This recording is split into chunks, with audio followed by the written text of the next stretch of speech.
Good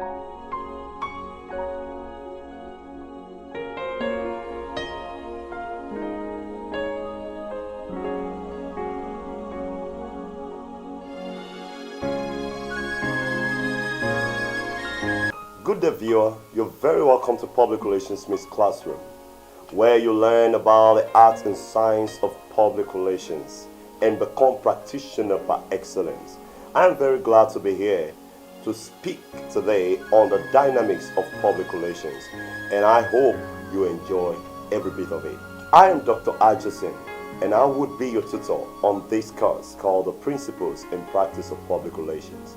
I will be right back.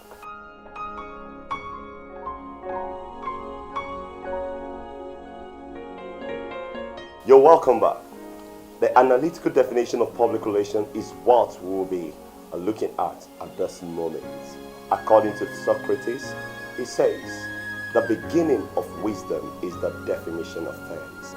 According to Maimura, he says, when purpose is not defined, abuse is inevitable. Any purpose you cannot define, you cannot explain.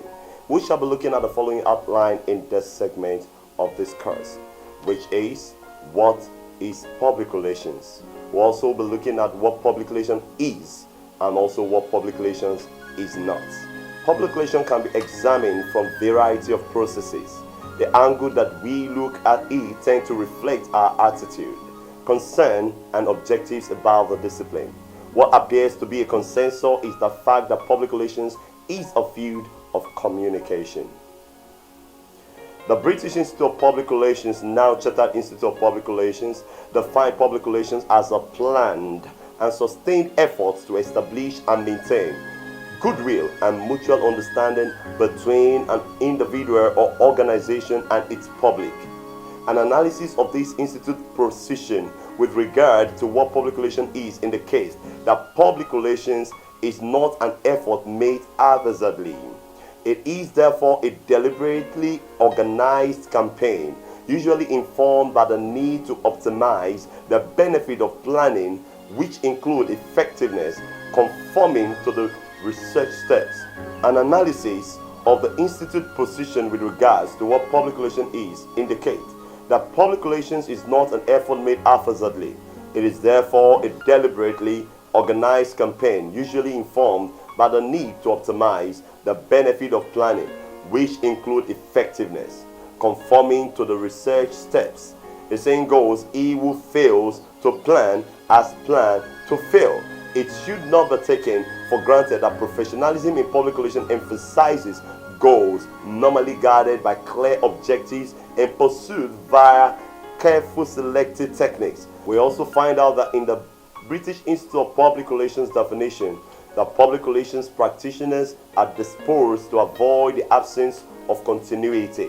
They believe that the maintenance of a fully healthy relationship is like a seed that can only grow into a tree and produce fruit if well nurtured with rich manure and regular watering.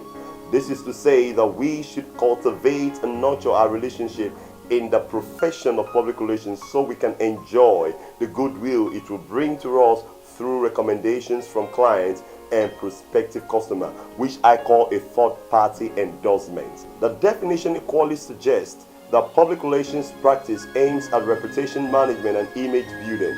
This brings a very valuable and tangible benefit to the practitioner by making him a synergy of reputation. The ultimate goal we are pursuing is managing information flow from us to the various publics and groups we deal with on a regular basis, to ensure not to allow information gap, as it is one of the parasites that destroys a good image.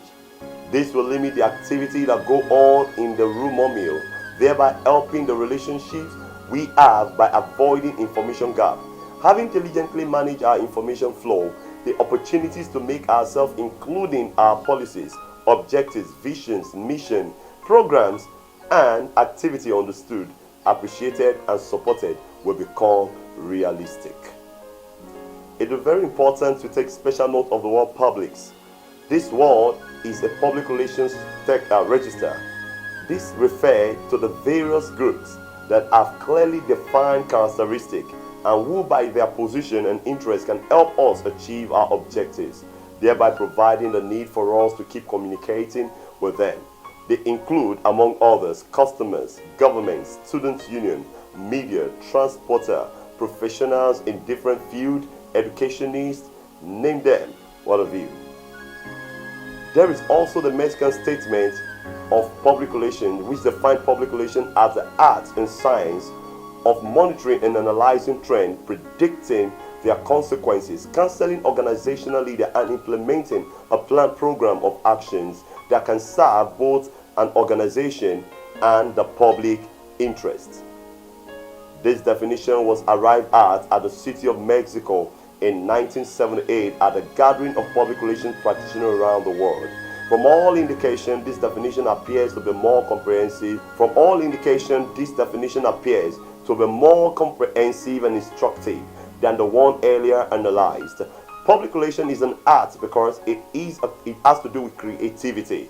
That is to say, it takes creativity to do a public relations job. This is so because the job of public relations and dealing with people can hardly be done effectively while following only a routine process. It is a science because there are settled matter in the field which provide understanding that can be applied when dealing with problems that have common features.